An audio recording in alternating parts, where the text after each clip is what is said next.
Tonight, the body cam video of a Gulfport police officer's DUI arrest while he was out of state for training.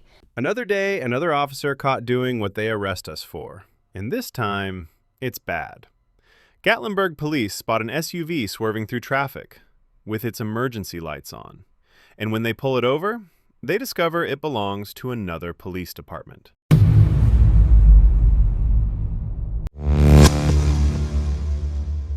Tonight, we break down the newly released Bodycam video showing the DUI arrest of Gulfport Police Sergeant Joseph "Joe" Prine. And trust me, you're going to want to see this. According to officers, the SUV was driving erratically, passing cars, drifting into oncoming traffic, and using its lights like it was an emergency response. But the problem is, there was no emergency. Just an off-duty sergeant in a city-owned vehicle, allegedly drunk. Now that officer is under both internal and state investigation. Noah Noble reports.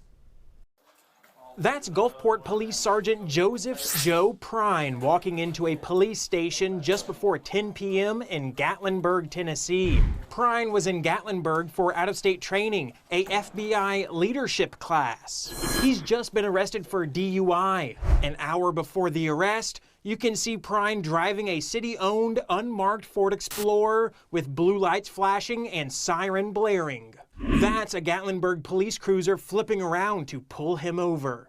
Hello. Hey, buddy. So the reason I'm stopping you... Because of the blue light? Yeah. When officers start looking inside the SUV, they find something that makes every police department shudder. One of the officers asks, "You just ride around with beer cans in your government vehicle?" And Sergeant Prine answers, "Honestly, those were from yesterday." Another Gatlinburg police officer on the passenger side spots open beer cans. You just ride around with beer cans in the vehicle and an agency vehicle, or? Brother, we honestly, that was from yesterday. Okay. But these officers don't buy that story. Has he been drinking? Oh, yeah. And when Prine is asked to step out, This one right here? he admits to drinking. How much have you had to drink tonight?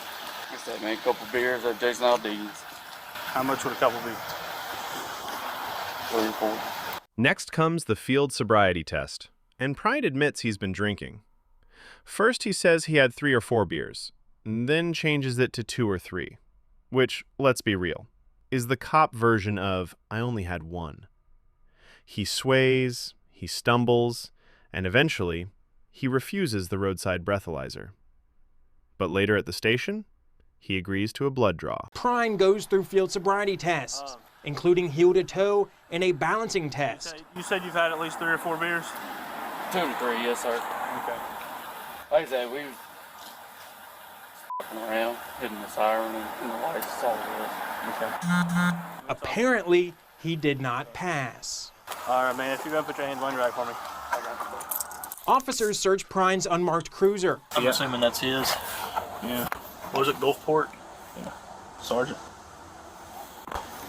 You should know better. And that one sentence says it all.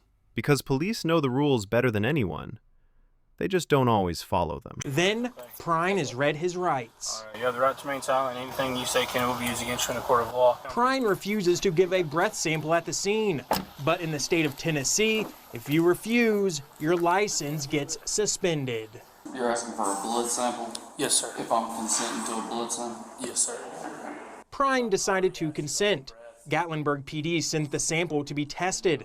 And Prine was charged with 3 misdemeanors: driving while under the influence, open display of alcohol, and possession of a gun while intoxicated. Gulfport Police Department said Prine is now on leave and under internal investigation. The Mississippi Board of Law Enforcement Officer Standards confirmed it too is investigating this incident. Gulfport PD has placed Prine on personal leave while they investigate, and Tennessee's Law Enforcement Oversight Board is reviewing the incident too. Here's the real issue. If this were you or me, we'd be in cuffs, locked up, license gone, job gone, instantly. But for officers, there's always a process, a review, let's wait and see. So the question is, should officers face harsher penalties when they break the laws they enforce? Let me know in the comments.